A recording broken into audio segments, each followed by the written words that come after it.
வணக்கம் மக்களே. திமுகவில் உட்கட்சி மோதல், அதிர்ச்சியில் ஸ்டாலின். நண்பர்களே, இந்த வீடியோவிற்கு ஒரு லைக் மற்றும் நமது சேனலுக்கு ஒரு சப்ஸ்கிரைப் மட்டும் பண்ணிருங்க. அதாவது, திராவிட முன்னேற்ற கழகத்தின் கூட்டணி இழுபறியாக இருந்த நிலையில் தற்பொழுது ஒவ்வொரு கட்சிகளையும் சமாதானப்படுத்தி வருகிறார். தற்பொழுது காங்கிரஸ், விசிக, தேமுதிக, கம்யூனிஸ்ட் போன்ற கட்சிகளுடன் பேச்சுவார்த்தை வைத்த நிலையில் தற்பொழுது கூட்டணி இறுதி செய்யப்பட்டு விட்டது.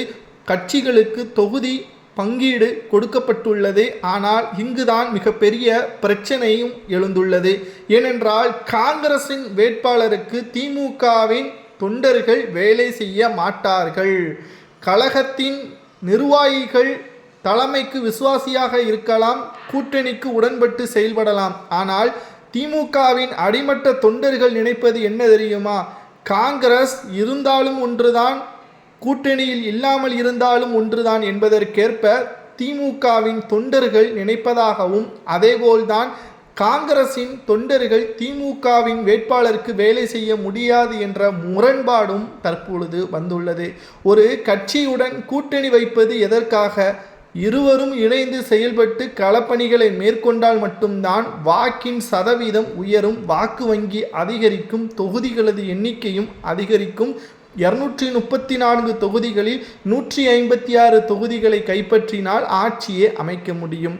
ஆனால் இங்கோ திமுகவின் தலைவர் ஸ்டாலின் அவர்கள் கூட்டணி கட்சியின் தலைவர்களிடம் நெருக்கமாக இருக்கிறார்.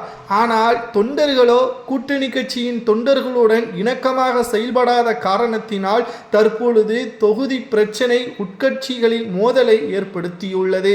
மேலும் காங்கிரஸ் திமுகவின் மூத்த தலைவர்களை கடுமையாக விமர்சனம் செய்ததை நாங்கள் மறக்க மாட்டோம் என்பதையும், அதேபோல் காங்கிரசும் திமுகவின் நிர்வாகிகள் காங்கிரஸ் கட்சியின் மூத்த நிர்வாகிகளை கடுமையாக விமர்சனம் செய்ததை மறக்க மாட்டோம் என்பதையும் தற்பொழுது உட்கட்சிகளின் மோதலை நம்மால் பார்க்க முடிகிறது.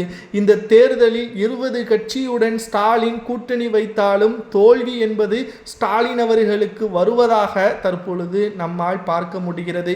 சில கருத்து கணிப்புகள் ஸ்டாலினுக்கு ஆதரவாக தெரிவிக்கப்படுகிறது. இதற்கு காரணம் என்ன தெரியுமா? பணம் மட்டும்தான். பணத்தை பெற்றுக்கொண்டு சில தனியார் அமைப்புகள் திமுக 180 தொகுதிகளுக்கு மேல் வெற்றியடையும், 150 தொகுதிகளுக்கு மேலாக வெற்றியடையும் என்று கூறி வருகிறார்கள்.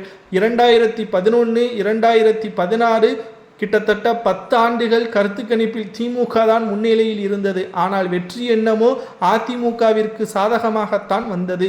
அதே நிலைமைதான் தற்பொழுது உட்கட்சி மோதலால் திமுக படுதோல்வி